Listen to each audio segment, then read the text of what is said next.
Hello दोस्तों। क्या आपने कभी सोचा है कि कुछ लोग बड़े से बड़ा रिस्क क्यों ले लेते हैं, जबकि कुछ लोग छोटी छोटी चीजों से भी डर जाते हैं? आखिर ऐसा क्यों होता है कि कुछ लोग अपनी जिंदगी में बड़े डिसीजंस बिना किसी हेजिटेशन के ले लेते हैं, जबकि कुछ लोग हर कदम उठाने से पहले 1000 बार सोचते हैं? क्या रिस्क टेकिंग कोई इनबिल्ट टैलेंट है जो सिर्फ कुछ खास लोगों को मिलता है, या फिर इसे सीखा जा सकता है? रिस्क यानी जोखिम हमारी जिंदगी का एक ऐसा हिस्सा है जिसे हम चाहें या ना चाहें हमें फेस करना ही पड़ता है। लेकिन सवाल यह है कि रिस्क टेकिंग का सही तरीका क्या है? क्या यह सिर्फ लक, किस्मत पर डिपेंड करता है, या इसके पीछे कोई साइंटिफिक लॉजिक है? अगर हम इस आर्ट को सीख लें तो क्या हम भी अपनी जिंदगी के सबसे बड़े डिसीजंस बिना डर के ले सकते हैं? आज हम बात करने वाले हैं एक ऐसी किताब की जो रिस्क टेकिंग के पीछे की साइंस को रिवील करती है, द आर्ट ऑफ रिस्क। यह सिर्फ एक किताब नहीं, बल्कि एक माइंडसेट है जो हमें सिखाती है कि कैसे हम फियर को कंट्रोल करके कैलकुलेटेड रिस्क्स ले सकते हैं और अपनी लाइफ में एक्स्ट्रॉर्डिनरी सक्सेस हासिल कर सकते हैं। रिस्क टेकिंग सिर्फ डेयर डेविल्स या एडवेंचर सीकर्स के लिए नहीं है। यह एक ऐसी स्किल है जिसे हर कोई डेवलप कर सकता है। चाहे आप बिजनेस में हो, करियर में ग्रोथ चाहते हो, या पर्सनल लाइफ में बोल्ड डिसीजंस लेना चाहते हो, रिस्क लेना जरूरी है। लेकिन सही रिस्क लेना और बेवजह का रिस्क लेना दोनों में बहुत बड़ा फर्क होता है। इस किताब में बताया गया है कि हमारे दिमाग में ऐसा कौन सा सिस्टम होता है जो यह डिसाइड करता है कि हम किसी रिस्क को एक्सेप्ट करेंगे या उससे डरकर पीछे हट जाएंगे। क्या कोई ऐसा तरीका है जिससे हम अपने माइंड को ट्रेन कर सकते हैं ताकि हम सही समय पर सही रिस्क लें? क्या हमारे पास्ट एक्सपीरियंसेस, हमारी सोचने का तरीका और हमारी पर्सनालिटी इस पर असर डालती है कि हम रिस्क लेने वाले इंसान बनेंगे या नहीं? किताब की सबसे बड़ी सीख यह है कि फियर यानी डर हमेशा रिस्क टेकिंग के रास्ते में सबसे बड़ी बाधा होती है। लेकिन सच्चाई यह है कि सक्सेसफुल रिस्क टेकर्स वो नहीं होते जो बिल्कुल भी नहीं डरते, बल्कि वो होते हैं जो अपने डर को मैनेज करना सीख लेते हैं। यानी रिस्क टेकिंग का मतलब यह नहीं कि आप बेधड़क और बिना सोचे समझे कोई भी कदम उठा लें। इसका मतलब यह है कि आप अपने डर को समझें, अपने गोल्स को क्लियर करें और फिर एक स्मार्ट स्ट्रैटेजी बनाकर उस रिस्क को हैंडल करें। इसीलिए अगर आप भी अपनी जिंदगी में एक बोल्ड और कॉन्फिडेंट इंसान बनना चाहते हैं, अगर आप भी उन लोगों में शामिल होना चाहते हैं जो बिना किसी डर के अपने सबसे बड़े ड्रीम्स को फॉलो करते हैं, तो यह वीडियो आपके लिए है। इस वीडियो में हम द आर्ट ऑफ रिस्क की सबसे पावरफुल स्ट्रैटेजीज को डिकोड करेंगे, जो आपको यह सिखाएंगी कि कैसे आप अपने अंदर रिस्क टेकिंग का सही बैलेंस डेवलप कर सकते हैं और अपनी जिंदगी में फियर को कंट्रोल करके सफलता हासिल कर सकते हैं। तो चलिए बिना कोई समय गवाए इस रोमांचक सफर की शुरुआत करते हैं और सीखते हैं रिस्क लेने की असली कला। Chapter 1, your brain on risk. क्या आपने कभी सोचा है कि कुछ लोग किसी ऊंची चट्टान से कूदने, तेज रफ्तार में बाइक चलाने या अपने बिजनेस में करोड़ों का निवेश करने से जरा भी नहीं डरते, जबकि कुछ लोग छोटी छोटी चीजों में भी रिस्क लेने से कतराते हैं? आखिर ऐसा क्यों होता है? क्या यह सिर्फ हमारी पर्सनैलिटी पर निर्भर करता है, या इसके पीछे कुछ साइंटिफिक लॉजिक छुपा है? इस चैप्टर में एक बहुत ही चौंकाने वाली बात बताई गई है। रिस्क टेकिंग सिर्फ लक या बोल्डनेस पर निर्भर नहीं करता, बल्कि यह एक डीपली वायर्ड बायोलॉजिकल प्रोसेस है जो हमारे ब्रेन के अंदर चलता रहता है। जब भी हम किसी रिस्की सिचुएशन में होते हैं, हमारा दिमाग एक तेज कैलकुलेशन करने लगता है। क्या यह रिस्क लेना सेफ होगा? क्या इसके रिजल्ट्स पॉजिटिव होंगे? क्या हम फेलियर हैंडल कर पाएंगे? और फिर हमारी बॉडी उस कैलकुलेशन के हिसाब से रिएक्ट करती है। लेकिन मजेदार बात यह है कि हर किसी का दिमाग रिस्क को एक ही तरीके से प्रोसेस नहीं करता। कुछ लोग नेचुरली ज्यादा रिस्क टेकिंग होते हैं और कुछ लोग ज्यादा कॉशियस। लेकिन ऐसा क्यों? इसकी जड़ें हमारे दिमाग में छुपी हुई हैं। जब भी हम किसी रिस्क से सामना करते हैं, हमारा ब्रेन 3 बड़े सिस्टम्स के आधार पर फैसला लेता है: अमिगडाला, प्रीफ्रंटल कॉर्टेक्स और डोपामाइन सिस्टम। अमिगडाला हमारे डर और सर्वाइवल इंस्टिंक्ट को कंट्रोल करता है, जब भी हमें कोई बड़ा रिस्क दिखता है, यह हमारे अंदर अलर्ट सिग्नल भेजता है, रुक जाओ, यह खतरनाक हो सकता है। इसलिए जब कोई ऊंचाई पर खड़ा होता है और नीचे देखता है, या कोई नया बिजनेस शुरू करने से पहले फेलियर का डर महसूस करता है, तो इसके पीछे अमिगडाला ही काम कर रहा होता है। लेकिन कहानी यहीं खत्म नहीं होती। हमारे दिमाग का प्रीफ्रंटल कॉर्टेक्स उस रिस्क को लॉजिकली एनालाइज करता है। यह हमारे पास्ट एक्सपीरियंस, हमारे गोल्स और उस रिस्क से मिलने वाले पॉसिबल रिवॉर्ड्स को कंपेयर करता है। अगर प्रीफ्रंटल कॉर्टेक्स को लगता है कि रिस्क लेना सही रहेगा, तो यह अमिगडाला के डर को शांत करने की कोशिश करता है। अब आता है सबसे interesting part, dopamine system. Dopamine, जिसे हम फील गुड केमिकल भी कहते हैं, हमारे दिमाग का वो हिस्सा है जो हमें थ्रिल और एक्साइटमेंट का एहसास कराता है। जब हम कोई रिस्क लेते हैं और उसमें सक्सेसफुल होते हैं, तो हमारा डोपामीन सिस्टम हमें एक स्ट्रॉन्ग रिवॉर्ड सिग्नल भेजता है। यस, ये मजेदार था, दोबारा ट्राई करो। यही कारण है कि कुछ लोग रिस्क लेने से घबराते नहीं, बल्कि बार बार उसका थ्रिल महसूस करना चाहते हैं। लेकिन यही डोपामीन सिस्टम कभी कभी हमें गलत फैसले लेने पर भी मजबूर कर सकता है। जब कोई person extreme risk taking behaviours दिखाता है, जैसे गैम्बलिंग, हाई स्पीड रेसिंग या अनावश्यक रूप से डेंजरस डिसीजंस लेना, तो इसका कारण डोपामीन की ओवर एक्टिविटी हो सकती है। कुछ लोग नेचुरली ज्यादा डोपामीन सेंसिटिव होते हैं और यही कारण है कि वो बार बार हाई रिस्क डिसीजंस लेते हैं, भले ही उसमें फेलियर का खतरा हो। अब सवाल यह उठता है, क्या रिस्क टेकिंग को कंट्रोल किया जा सकता है? क्या हम अपने दिमाग को इस तरह से ट्रेन कर सकते हैं कि हम सही समय पर सही रिस्क लें और अननेसेसरी रिस्क से बचें? हाँ, यह पॉसिबल है। अगर हम अपने दिमाग के इन 3 सिस्टम्स को अच्छी तरह समझ लें, तो हम अपने फियर को मैनेज कर सकते हैं, अपनी लॉजिकल थिंकिंग को इंप्रूव कर सकते हैं और अपने डोपामीन सिस्टम को सही तरीके से कंट्रोल कर सकते हैं। इस चैप्टर में एक बहुत ही पावरफुल मैसेज है। रिस्क टेकिंग कोई रैंडम टैलेंट नहीं है, बल्कि यह एक बायोलॉजिकल और साइकोलॉजिकल प्रोसेस है जिसे हम समझकर मास्टर कर सकते हैं। जो लोग स्मार्ट रिस्क लेते हैं, वो अपनी इंस्टिंक्ट्स, एक्सपीरियंस और लॉजिकल थिंकिंग के बीच एक परफेक्ट बैलेंस बनाते हैं।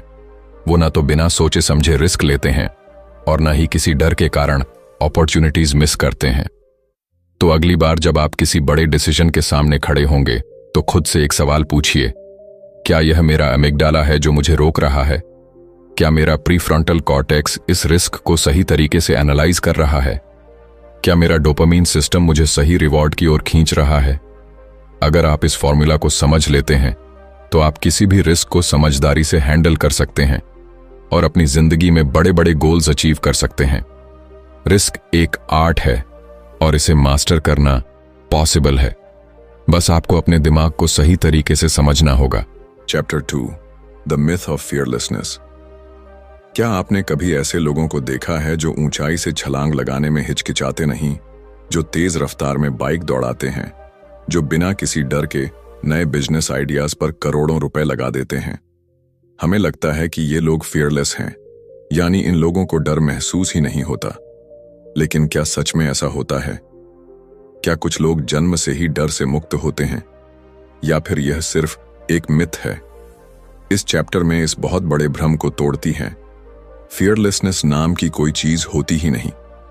हकीकत यह है कि हर इंसान डरता है, चाहे वह कितना भी बहादुर क्यों ना दिखे। फर्क बस इतना है कि कुछ लोग अपने डर को सही तरीके से मैनेज करना सीख जाते हैं और कुछ लोग डर के आगे घुटने टेक देते हैं। जब भी हम किसी रिस्की सिचुएशन में होते हैं, हमारा ब्रेन तुरंत अलर्ट मोड में चला जाता है। हमारे अंदर एक अनदेखी घबराहट पैदा होती है, हमारी हार्ट बीट तेज हो जाती है, हथेलियां पसीने से भीगने लगती हैं और दिमाग कहता है, रुक जाओ, यह खतरनाक हो सकता है। यह हमारा अमिगडाला है जो हमें सर्वाइवल मोड में डाल देता है। यह सिस्टम लाखों सालों से हमारे अंदर मौजूद है और यही हमें हर तरह के खतरों से बचाने में मदद करता है। लेकिन आज के दौर में खतरे सिर्फ जंगलों में जंगली जानवरों से नहीं होते, बल्कि career decisions, public speaking, investments और रिलेशनशिप्स में भी रिस्क होता है। लेकिन जब हम इन रिस्क्स को फेस करते हैं, तब भी हमारा दिमाग वही प्रिमिटिव प्रतिक्रिया देता है, जो किसी जानलेवा खतरे को देख कर देता। अब सवाल यह है, अगर डर नेचुरल है तो फिर दुनिया के सबसे बड़े रिस्क टेकर्स कैसे इतने बड़े फैसले ले लेते हैं? क्या उनके अंदर डर नहीं होता? असली रिस्क टेकर्स वे लोग होते हैं जो डर को महसूस करने के बावजूद भी आगे बढ़ते हैं। वे अपने डर को अनदेखा नहीं करते, बल्कि उसे समझते हैं, उसे स्वीकार करते हैं और फिर उसी डर को अपनी ताकत बना लेते हैं। यही है असली माइंडसेट शिफ्ट जो एक आम इंसान और एक एक्स्ट्रॉर्डिनरी इंसान के बीच का सबसे बड़ा फर्क पैदा करता है। एक प्रोफेशनल स्काई डाइवर जब हजारों फीट ऊंचाई से कूदता है तो उसे भी डर लगता है। एक एंटरप्रेन्योर जब अपना पहला स्टार्टअप शुरू करता है तो उसे भी नाकामयाबी का डर होता है, लेकिन फर्क यह है कि वे इस डर को अपने ऊपर हावी नहीं होने देते। वे जानते हैं कि डर सिर्फ एक सिग्नल है जो हमें बताता है कि हम अपने कंफर्ट जोन से बाहर आ रहे हैं, और इसी कंफर्ट जोन से बाहर निकलकर ही कोई इंसान ग्रोथ कर सकता है। जब हम डर को पूरी तरह से समझ लेते हैं तो हम उसे अपने फायदे के लिए इस्तेमाल कर सकते हैं। डर हमें सतर्क बनाता है, हमें सोचने पर मजबूर करता है, हमें ज्यादा प्रिपेयर्ड करता है।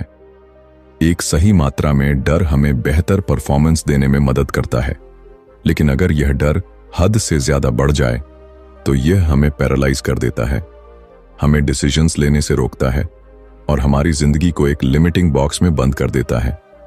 इसीलिए सबसे जरूरी चीज ये है कि हम अपने डर को दबाने की कोशिश न करें, बल्कि उसे मैनेज करना सीखें।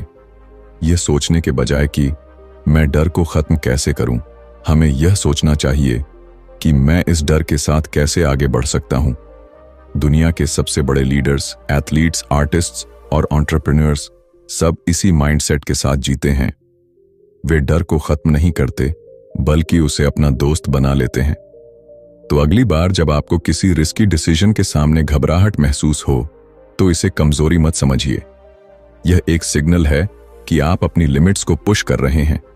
डर महसूस होना कोई गलत बात नहीं, लेकिन डर के कारण अपॉर्चुनिटीज को खो देना यह सबसे बड़ी गलती हो सकती है।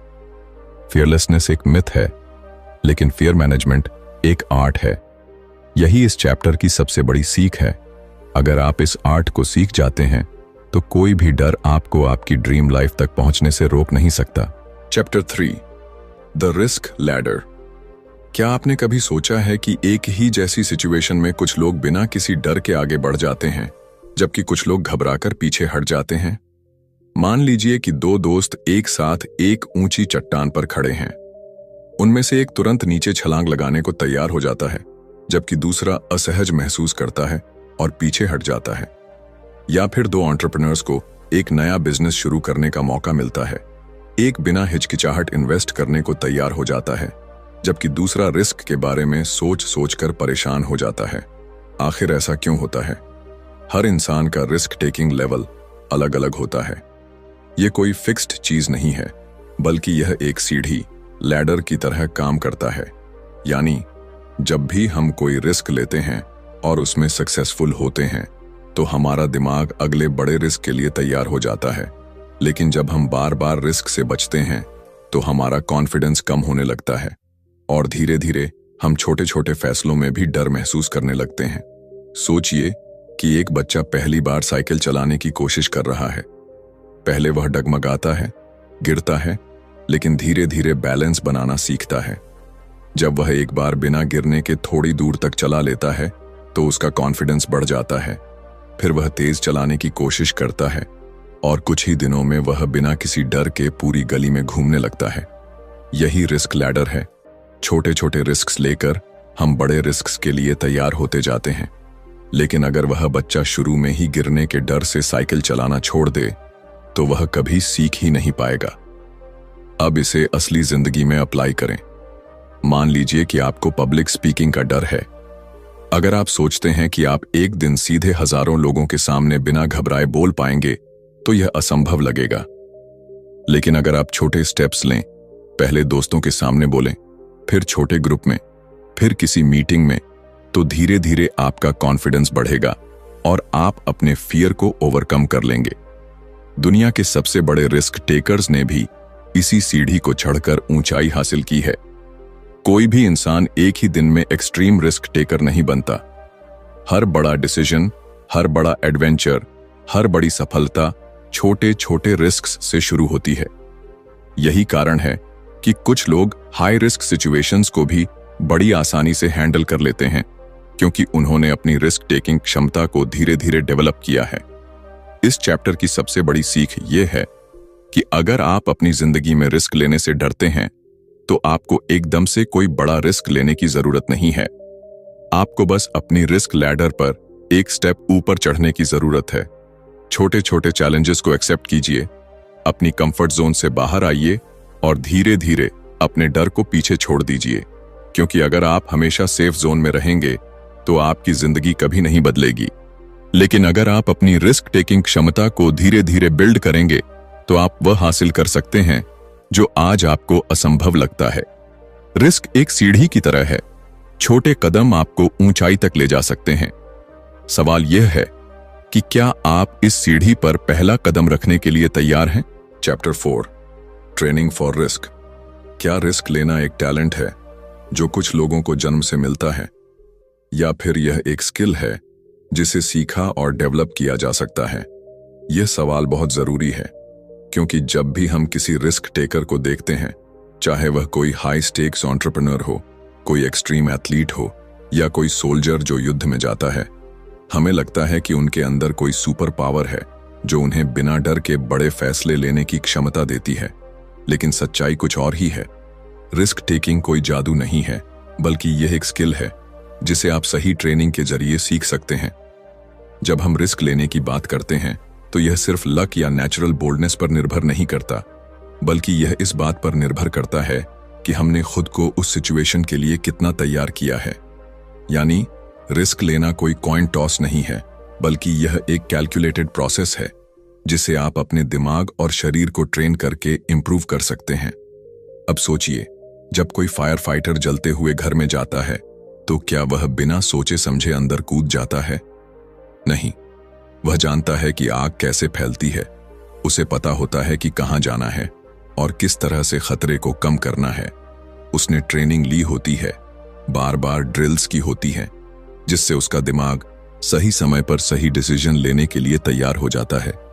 यही ट्रेनिंग फॉर रिस्क है, अपने दिमाग और शरीर को इस तरह तैयार करना कि जब कोई हाई स्टेक्स सिचुएशन आए तो आप बिना घबराए सही फैसला ले सकें। अगर आप किसी नए बिजनेस में इन्वेस्ट करना चाहते हैं तो क्या आप बिना रिसर्च किए करोड़ों रुपए लगा देंगे? बिल्कुल नहीं। पहले आप मार्केट को स्टडी करेंगे, डेटा एनालाइज करेंगे, एक्सपर्ट से बात करेंगे और फिर एक कैलकुलेटेड रिस्क लेंगे।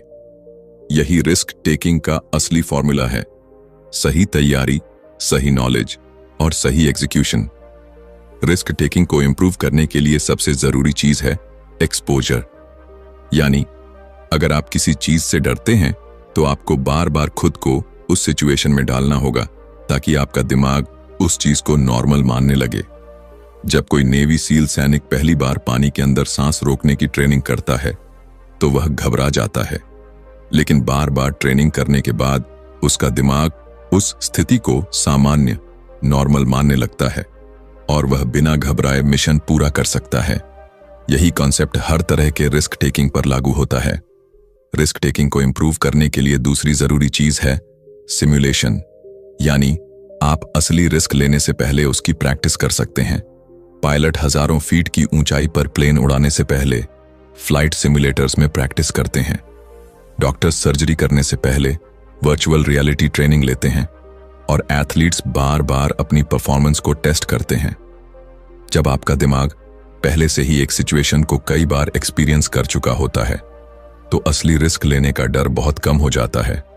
अब सवाल यह है कि क्या कोई भी इंसान खुद को एक स्मार्ट रिस्क टेकर बना सकता है? कैट सुकेल कहती हैं, हां, बिल्कुल। अगर आप खुद को सही ट्रेनिंग और सही एक्सपोजर देते हैं तो आप अपने कंफर्ट जोन से बाहर आ सकते हैं और बेहतर डिसीजंस ले सकते हैं। हर बड़ा रिस्क टेकर पहले छोटे छोटे स्टेप्स लेकर खुद को तैयार करता है और यही सबसे बड़ा सीक्रेट है। इस चैप्टर की सबसे बड़ी सीख यह है कि रिस्क टेकिंग कोई मैजिक पावर नहीं, बल्कि एक सीखी जाने वाली स्किल है। अगर आप सही ट्रेनिंग लेते हैं, सही माइंडसेट डेवलप करते हैं और धीरे धीरे खुद को एक्सपोजर देते हैं, तो आप भी उन लोगों में शामिल हो सकते हैं जो बड़े से बड़ा रिस्क स्मार्ट तरीके से लेते हैं और अपनी जिंदगी में बड़ी सफलता हासिल करते हैं। तो अब सवाल यह है, क्या आप खुद को अगले रिस्क के लिए ट्रेन करने के लिए तैयार हैं? Chapter 5, the power of intuition. क्या आपको कभी ऐसा महसूस हुआ है कि कोई बड़ा फैसला लेने से पहले आपके अंदर से एक आवाज आई हो, यही सही है, यही करो? या फिर कोई सिचुएशन देखकर आपको अचानक एहसास हुआ हो कि यहां कुछ गलत है, मुझे इससे दूर रहना चाहिए?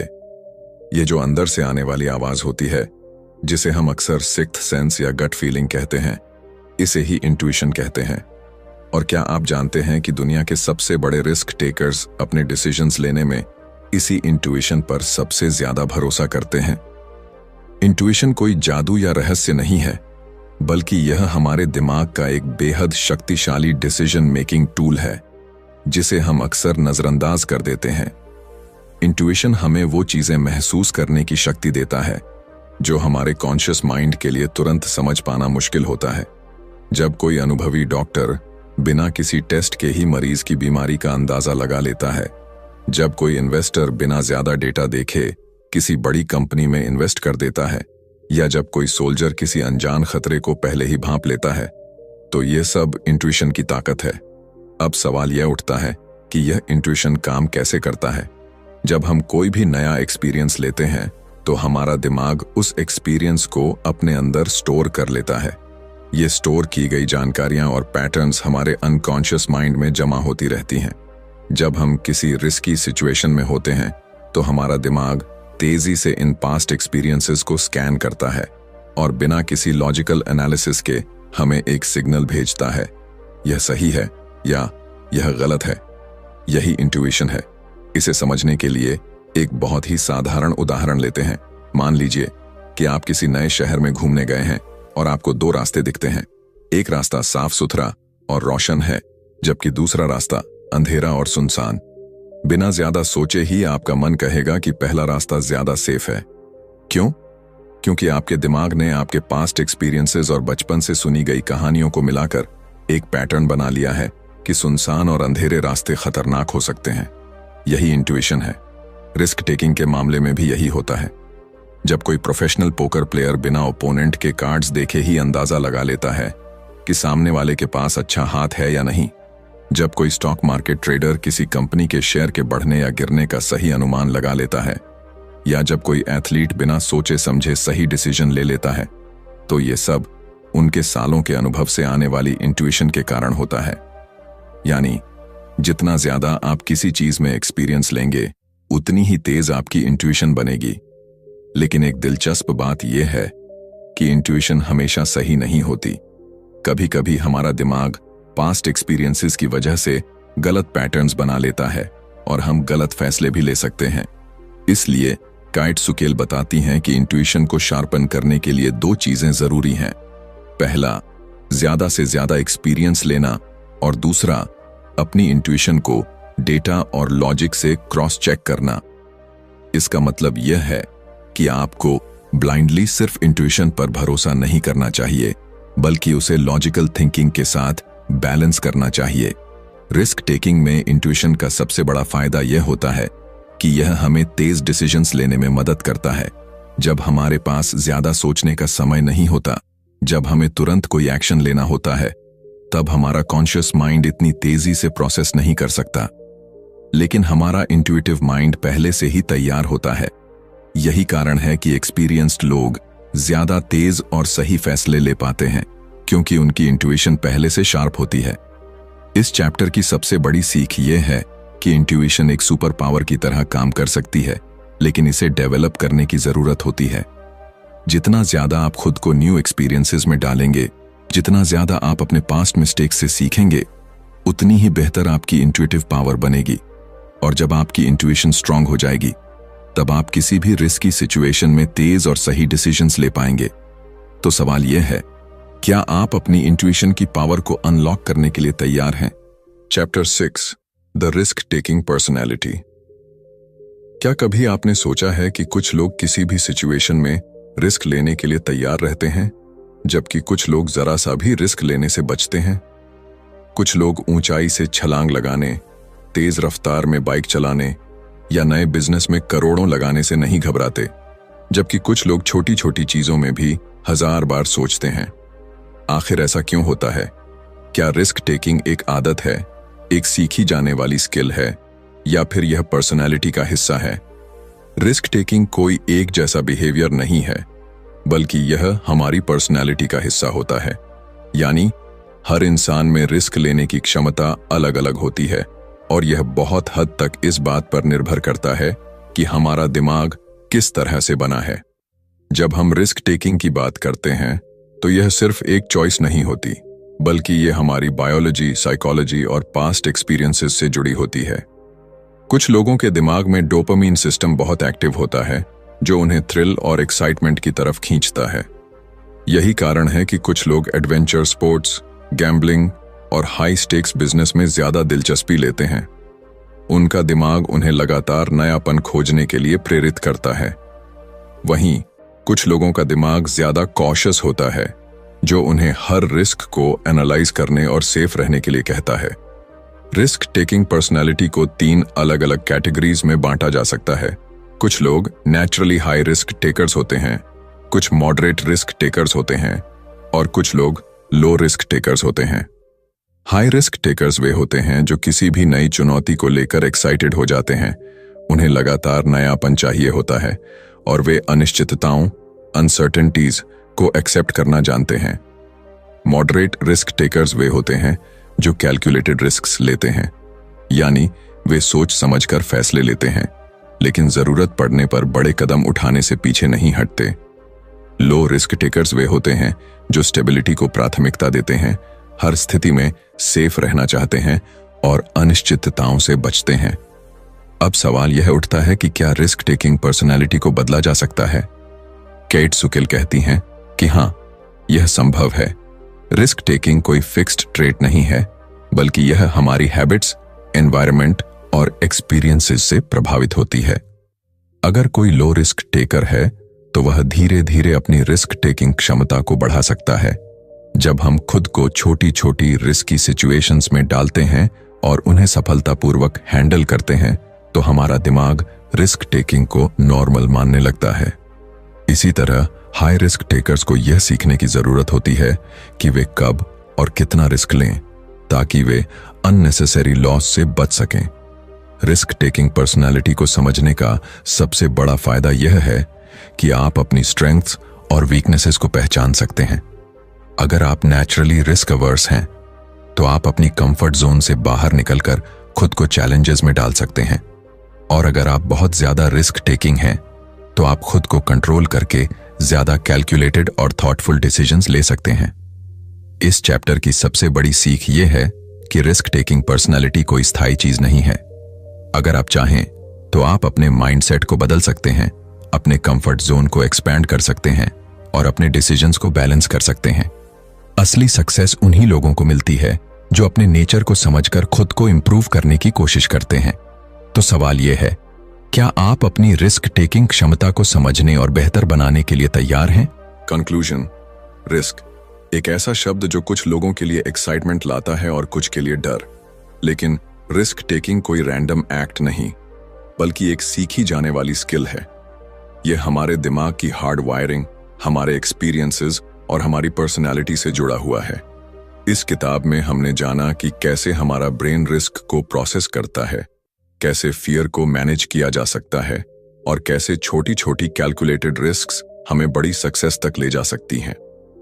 द आर्ट ऑफ रिस्क हमें यह सिखाती है कि कोई भी इंसान एक स्मार्ट रिस्क टेकर बन सकता है, अगर वह सही माइंडसेट और सही ट्रेनिंग अपनाए। दुनिया के सबसे बड़े एंटरप्रेन्योर्स, एथलीट्स और लीडर्स ने अपनी इंट्यूशन को शार्पन किया, अपनी रिस्क टेकिंग स्किल्स को डेवलप किया और अपने कंफर्ट जोन से बाहर निकलकर बड़े डिसीजंस लिए। उन्होंने न सिर्फ अपने डर पर काबू पाया, बल्कि रिस्क को एक अपॉर्चुनिटी की तरह देखा।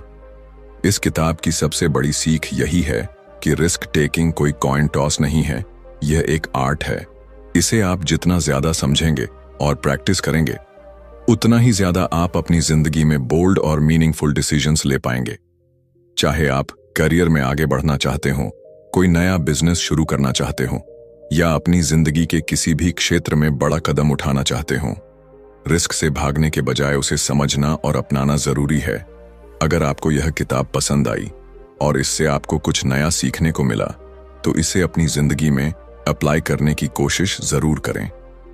रिस्क टेकिंग ही वो ब्रिज है जो आपको एक ऑर्डिनरी लाइफ से एक्स्ट्रॉर्डिनरी सक्सेस तक ले जाता है। तो अगली बार जब आपके सामने कोई बड़ा डिसीजन आए तो खुद से पूछें, क्या यह रिस्क लेने लायक है, और अगर हां तो मैं इसे स्मार्ट तरीके से कैसे ले सकता हूं। अगर आपको यह वीडियो पसंद आया तो इसे लाइक और शेयर करना ना भूलें। बुकपीडिया चैनल को सब्सक्राइब करें और बेल आइकॉन दबाएं ताकि आपको इसी तरह की और भी पावरफुल बुक समरीज मिलती रहें। आप हमें कमेंट्स में बताइए कि यह किताब आपको कैसी लगी और कौन सी अगली किताब की समरी आप देखना चाहते हैं। मिलते हैं अगले वीडियो में एक नई किताब, एक नई सीख और एक नए माइंडसेट के साथ। Keep learning, keep growing